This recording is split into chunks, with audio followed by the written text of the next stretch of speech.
The extraordinary impressions which are made on the imaginations of some persons, and visions and immediate strong impulses and suggestions, as though they saw sights and had words spoken to them, may and often do beget a strong persuasion of the truth of invisible things. Though the general tendency of such things in their final issue is to draw men off from the Word of God, and to cause them to reject the gospel, and to establish unbelief and atheism, yet for the present they may and often do beget a confident persuasion of the truth of some things that are revealed in the Scriptures. However, their confidence is founded in delusion, and isn't worth anything.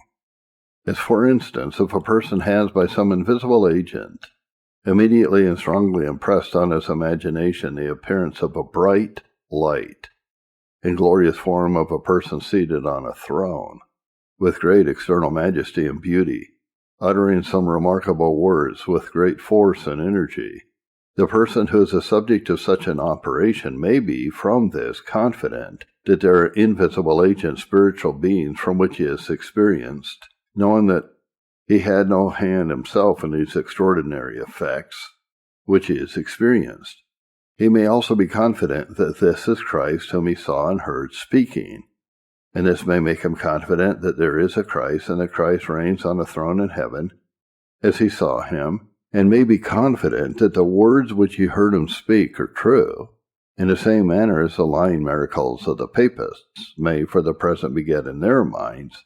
of the ignorant, deluded people, a strong persuasion of the truth of many things declared in the New Testament. Thus, when the images of Christ in popish churches are on some extraordinary occasions made by priestcraft to appear to the people as if they wept, and shed fresh blood, and moved, and uttered such and such words, the people may be verily persuaded that it is a miracle wrought by Christ himself,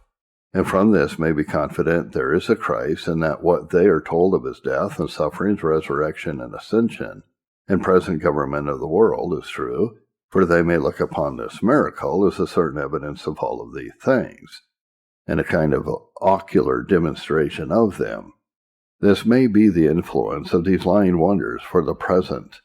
though the general tendency of them is not to convince that Jesus Christ is come in the flesh, but finally to promote atheism.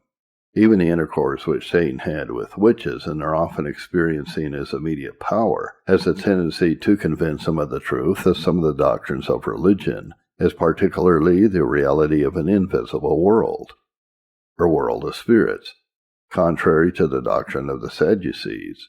The general tendency of Satan's influence is delusion, but yet he may make some truth with his lies, that his lies may not so easily be discovered. Multitudes are deluded with a counterfeit faith, from impressions on their imagination in the manner now mentioned. They say they know that there is a God, for they have seen him. They know that Christ is the Son of God, for they have seen him in his glory.